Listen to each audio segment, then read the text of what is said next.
Welcome back to Guess What Day It Is. Today is Tool Day. Let's hammer.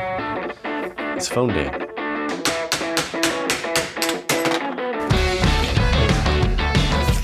can't get my punch out. Turntable Day.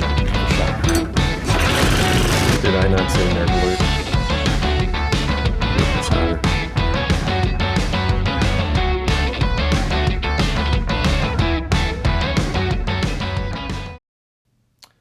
So today we're talking tools. Pretty much everything we do on this channel revolves around tools in some form or fashion. So I thought I would take some time and go through some of my favorite tools. Some of them are things I use on a daily basis. Some are things I've just had for a long time and are very special to me.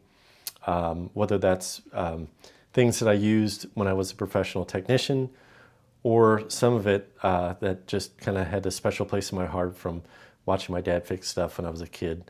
So I'm going to take you through some of those tools today. Full disclosure, I'm a Matco tool distributor. A lot of the things that you're going to see today are things that we sell on our tool trucks, but everything that you see here are things that I have purchased on my own. None of it's sponsored or given to me by Matco or anyone else. It's all stuff that I own personally. So let me know what you guys think. Let me know the tools that are important to you. And if you want, maybe we'll do an episode on tools that I would recommend that you purchase. So if you're just getting started on fixing things or tinkering, maybe we'll do a video on how to get started in that too. So let me know what you think in the comments. Let's get started.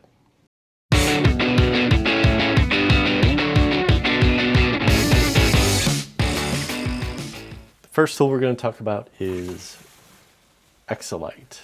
So one of the tools that really caught my eye when I was a kid, when I talk about my tool habit, it started a very long time ago, was Exolite screwdrivers. So my dad was a TV repairman, and as you may know if you've been watching the channel for a while, he is the inspiration for this channel. I learned just about everything I know about fixing stuff from him. So when I would go and visit his shop, he had Exolite screwdrivers and nut drivers on the wall, very colorful, and orange is my favorite color. So got an orange handle in these 99 type sets, which I just absolutely loved when I was a kid. So this is a very unique type of tool set. So all these blades fit into the handle. There's a couple different generations of these handles. One is kind of a hex design. The first design of this type had a little bimetal spring that was kind of sticking out. This is a newer handle. I believe when I got this set, I actually replaced the handle. I think I've got the original handle somewhere, which I'll have to dig out at some point. But you know, when you're a technician in the field, you're working on someone's TV or stereo equipment or whatever you have, these are great. You don't have to lug around a bunch of different handles. You just got a nice, easy set that can roll up into a nice pouch. So it really was the staple for many electrical technicians back in the day. So Exolite is still in business, as far as I understand. They're partners with Weller, which is another big name in the electrical game. Weller is known for their soldering irons and soldering equipment.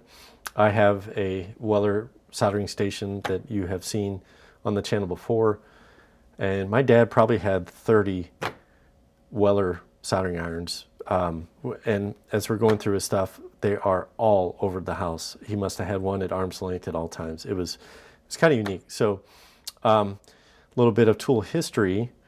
As I mentioned before, I'm a Matco tool distributor.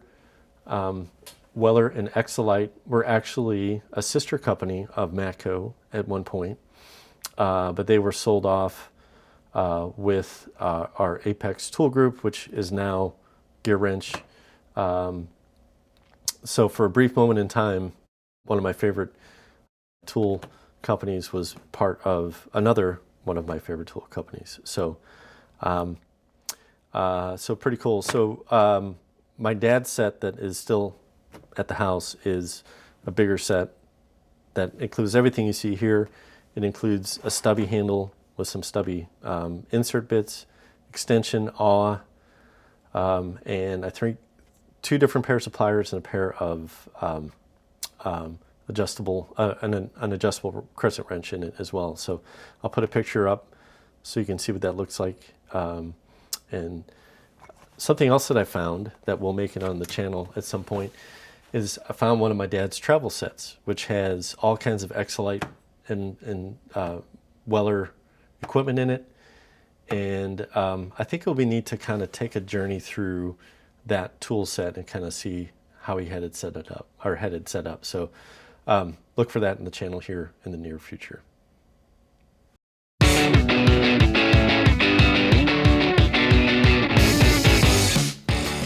Our next tool is something that's long been discontinued, but is one of my absolute favorites. So this is the Matco Special Forces ratchet. This was my go-to ratchet 99% of the time. It was a good length, 12 inches, and the party trick that it's known for is the system where you can pop out the centerpiece here and put in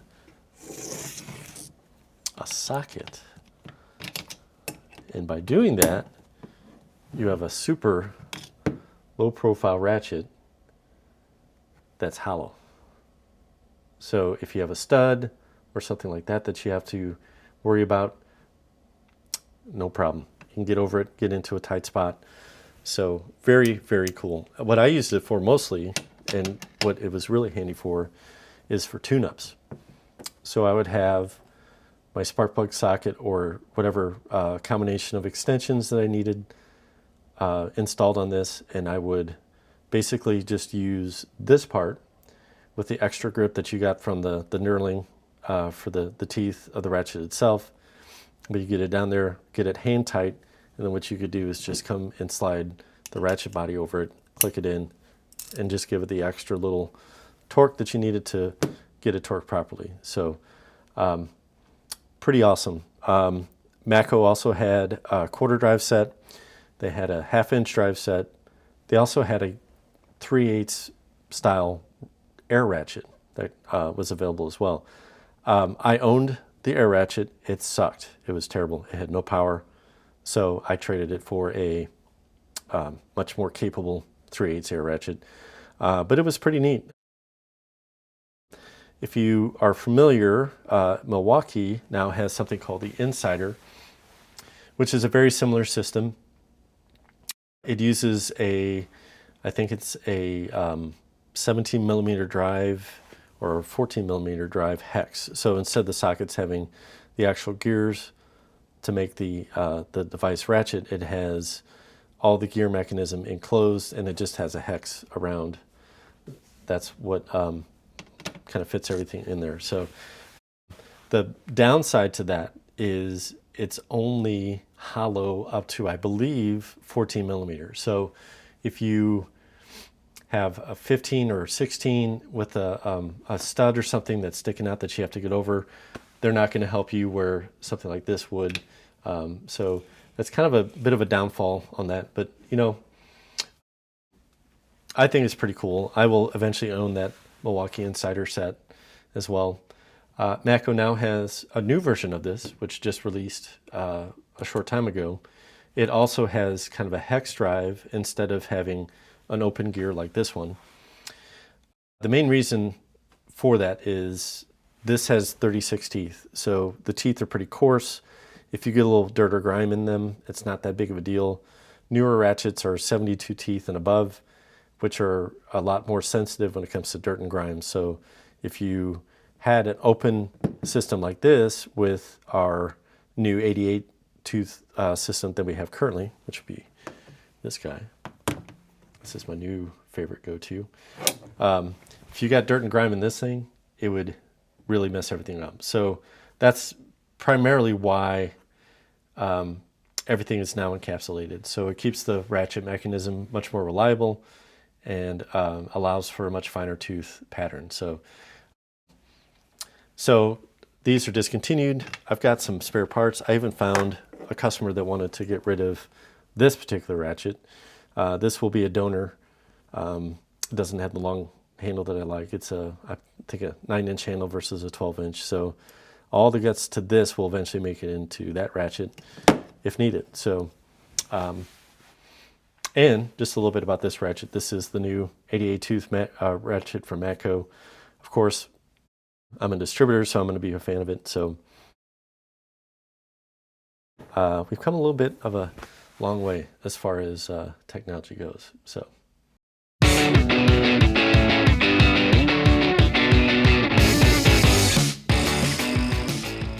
My next favorite is not really as much of a tool as it is, well, I guess it's a tool. So, our friends at Streamlight.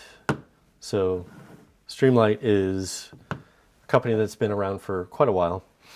They're known in the auto field for sure. They're also well known in the tactical field, and first responders use it as well. So this kind of superseded the old mag lights that were incandescent bulbs and everything. So absolutely fantastic flashlights. Now this one is beat. I've had this for a very long time. In fact, this rubber is falling apart as we speak. I got another piece that just fell off. So basically over time that gets hard and it just comes off. So Streamlight carries a lifetime warranty on the body of the flashlight. The batteries have a 2-year warranty. This is the Stinger. I absolutely love these. Most of the Stingers come with a piggyback charger.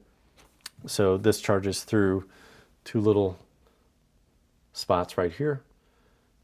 So you dock this into a charger like so, it makes contact with those 2, and then that allows you to charge this, and it also has a spot for a battery that you can have charging continuously. So when the battery in this dies, you pop it out, grab the hot one that's in the charger base and pop it in, and you're ready to go. So there's many other different options. In the Streamlight line, there's a new Stinger. It's called the Stinger 2020 that takes this design, takes it to the next level. It doesn't really share many components, but it's the next evolution in that technology. So there's lots of other Stingers that you may be familiar with on the tactical side.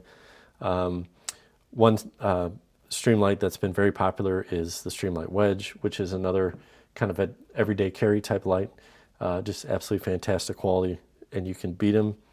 They have very reasonable lumens. They're not. I think sometimes when you buy a flashlight that says it has 10,000 lumens or something, I wonder about that. Streamlight is a little bit more conservative with the ratings, but they're plenty bright for what they are. But when you can have a flashlight that continues to work and end up looking like this because it's well loved and it keeps on ticking, that is an awesome flashlight.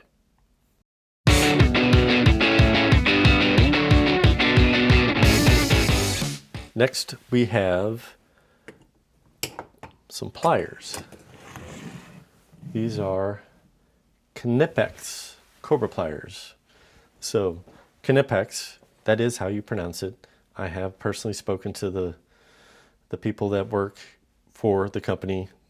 It is a German company, and that's how you pronounce it. We here in the United States tend to change everything, and so better known as Knipex, but I'm trying to break myself of that habit and actually call them what they are called, which is Knipex. So these are awesome pliers. Reason that these are as awesome as they are is the way they grip. So super strong jaws. The tempering and the metallurgy that are in these make the teeth extremely strong.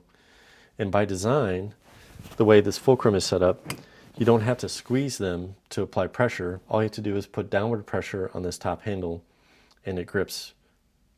We actually have a little fixture that you can set these pliers on and then have them, it's like a kind of a tube kind of fixture that sits on the ground, and you can get these to sit on that and then kind of bite into the pipe and then stand on this top jaw. And it will support my weight, but I've had some pretty husky guys on there too, which is pretty fantastic on that too. So there are a couple different versions of this. This is the Cobra plier. There's something called the alligator plier, which preceded this. Same basic design. The main difference is how you adjust. As you can see, this one is quite easy. Just push the button to unlock it. Lots of different teeth to get a very close adjustment to where you want it to be. The alligator pliers had a much smaller means of adjustment. It was basically a circle that locked into different, circle pivots in the other side of the handle. So not near the amount of adjustability. Still great pliers. They're still available today, but most people choose the Cobra style. So other Knipex pliers that are some of my favorites, needle nose. Tips are fantastic. They close extremely tight and they don't twist and bend like a lot of others do. Diagonal cutters, once again, just an absolutely fantastic type of metal and tempering. Keeps the blades nice and sharp.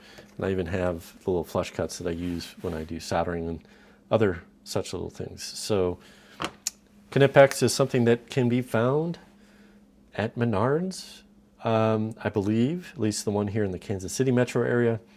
They're great pliers. They're definitely more expensive than others, but I think it's well worth it. So check them out if you can.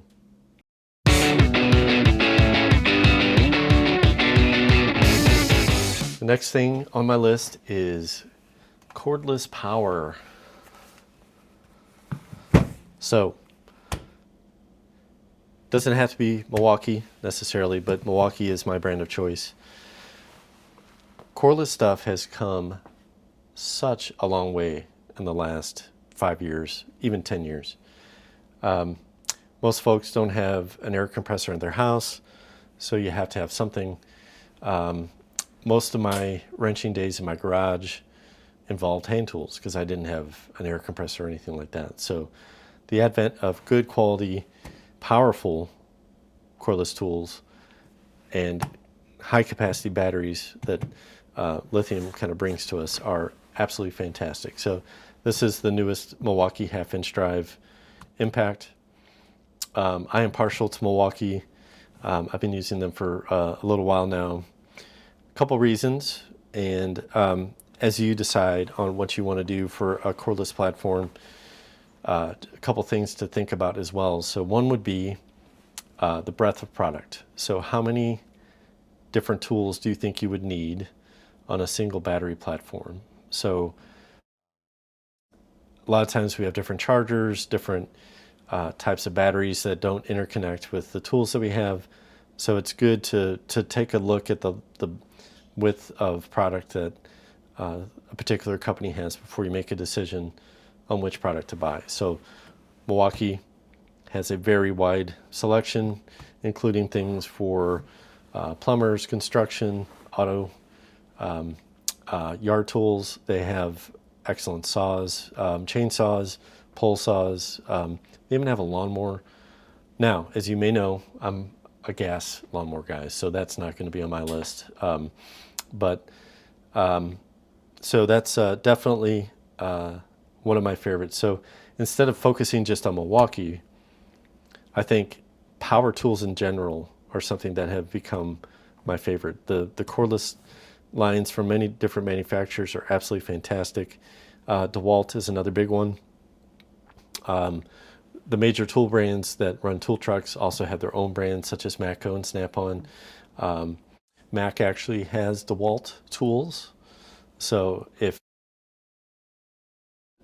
you can interchange Mac and DeWalt batteries, which might be an asset for you if you're looking at that route. But even some of the cheaper brands are just outstanding. There's a YouTube channel, Torque Test TV, which I highly recommend that you watch. They do testing on everything from Milwaukee to Matco to Snap-on to Hercules, all the Harbor Freight brands that are out there. And some of those are just darn impressive. So it's kind of the golden age when it comes to power tools. I'm sure there's going to be innovation that come going forward, but definitely think about what you want out of your power tools when it comes to the breadth of the product. Another thing to consider is warranty. Most brands are 2 to 5 years when it comes to warranty on the actual tools. A lot of times batteries have a different warranty. Another thing to keep in mind is battery duration. So if you pick a tool that is relatively new, you are probably secure for a battery platform. Some tool manufacturers have changed batteries a few times in a short amount of time too, so that's not always a guarantee. Another reason why I choose Milwaukee is because they've used the same 12 volt and same 18 volt platforms since the red lithium came out. So they are committed to continuing with that battery platform going forward. So what that means is all the chargers that I have, all the different tools that I have are still going to be compatible with these tools for many, many years to come. So that's another reason why I go with that. So, but this isn't an endorsement of Milwaukee only. This is an endorsement of just the joy of having some good quality power tools that we can get some stuff done.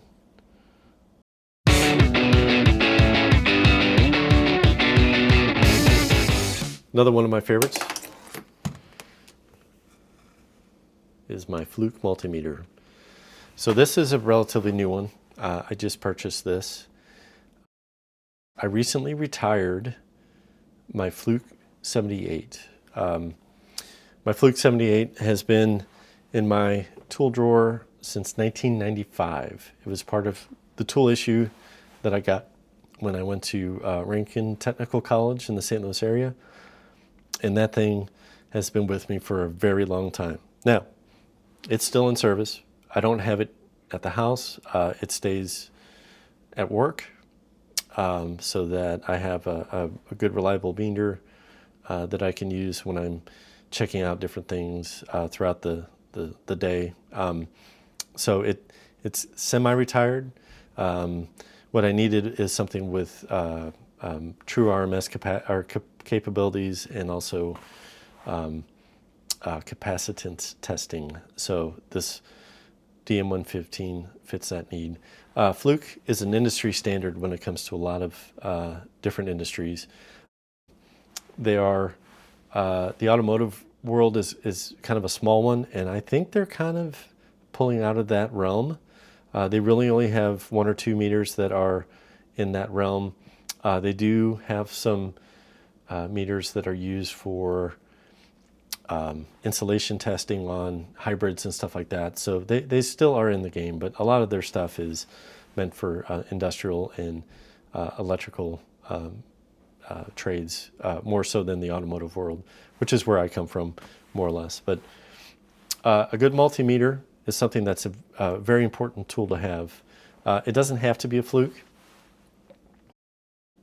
There are actually pretty decent meters that you can get even through, once again, Harbor Freight comes up from time to time. You can buy some very, very inexpensive meters there. A couple things that you need to have with your meter. First thing is replaceable test leads. There's a lot of cheap meters that have leads that are kind of built in. The bad thing with that is if you get one of your leads caught in something, or if it gets melted, or it just wears out, you got to have something. You can't replace them, so you're kind of stuck. So I also recommend a meter that's auto ranging. What I mean by auto ranging is that you don't have to select the range that the meter reads in. It just reads in a it does it all on its own, so you don't have to worry about doing any adjustments on that. I recommend something that has volts, ohms, and amperage. Most of the time, that's the three main things that you need a multimeter for. And that's really all you need. Accuracy is a big deal. Obviously, if you're testing something, you want to be sure that you are testing it accurately. There's nothing like going down a rabbit hole trying to figure out something when you're getting bad information instead of getting the right information. It makes for a long day and just does not make you very happy. So some other ones that are out there, I think Klein actually makes a very nice little multimeter for about $50. You can find it on Amazon. Once again, I'm not sponsored by any of these companies or anything like that. This is just kind of some of my advice. Astro is a manufacturer of some multimeters that are pretty decent. I do not recommend anything from OTC or Bosch. I think they're terrible.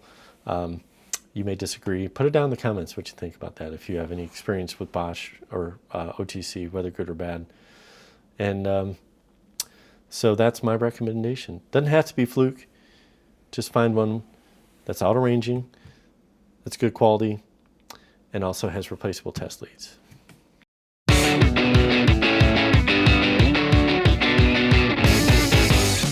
Okay, the last tool we're going to talk about, it's kind of a combo tool. This is my everyday carry setup. I carry this with me 80% of the time. This is the Leatherman Arc, which is an absolutely fantastic multi-tool. So a couple things about this that I absolutely love. First of all, the quality of the steel. This has a magnet cut blade. I don't know what's on there. It's a much higher quality steel than most multi-tools. Everything is accessible with one hand without opening the tool. So we've got everything from a screwdriver, and this is an interchangeable screwdriver system, which we'll talk about here in a second. Can opener, we've got pry tool, bottle opener, precision screwdriver, awl. On the outside, we've got diamond file, we've got scissors, and then we've got a saw. Like I said, all of it is accessible from the outside, and the pliers are extremely easy to access. A lot of Leatherman are kind of hard to open, but the way the magnetic latch design on this makes it super easy to open and close. Kind of look pretty cool when you do it too. That's part of the reason, chicks dig it. Probably not, but that's okay. But I absolutely love this thing. I use it all the time. And if I'm sitting around the house, I don't have this with me, chances are I'm going to need it, so I try to keep it with me all the time. So not only do I have the tool in there, I've got a nice little Streamlight micro stream, which fits perfectly in the little pouch that comes with the Leatherman. Very nice flashlight, quite bright. Perfect for just checking something out. It's rechargeable, so I don't have to buy batteries. Also have this setup. This is a Leatherman accessory that fits in the screwdriver holder, which is right here. So what you can do, you can take the blade out, put this in. This accepts a normal 1/4-inch hex. It's got a magnet to hold the bit and also hold your fastener as you go. And these are also, even though they're flat, are still designed to fit into a 1/4-inch hex. So you can use it with the bit. To make it even cooler, I bought this little ratchet, which also fits into that. It'll fit in there to get a little extra length. Or you can do one of those little guys too. And I have a great little set of bits from Weeha. I think that's how I pronounce it. These are double-ended bits. It's a great selection. The bits that come with the tool are all flat ones like this. And it doesn't quite have the selection I need on a daily basis. So it's a great little setup. I've got all this with me anytime I need it, especially the Torx. I use the Torx a lot, as you can see on that. But everything fits in the pouch nicely. It's kind of bulky, not really too bad, but it is something I use constantly. So it is pricey, but Leatherman offers many other tools that are not near as pricey as this. With similar setups, you can pretty much do everything that I do with this. But when you're a tool junkie and it's your job to have tools, sometimes sometimes you just buy what you want. So so that is going to do it for my lineup of my favorite tools. So let me know what you think in the comments. What are your favorite tools? What are things that you keep with you all the time? Do you guys carry a multi-tool? Do you have a favorite tool that isn't as useful as it really could be? It's just something that's special to you. Put it down in the comments. Let me know what you think. Once again, I really appreciate you watching. We would really appreciate a thumbs up and a like, and subscribe to this channel as well. I try to put out interesting content every week so that you can learn and hopefully dive into things instead of throwing them away, and just to keep this stuff running. So once again, thanks for watching, and we'll see you on the next episode.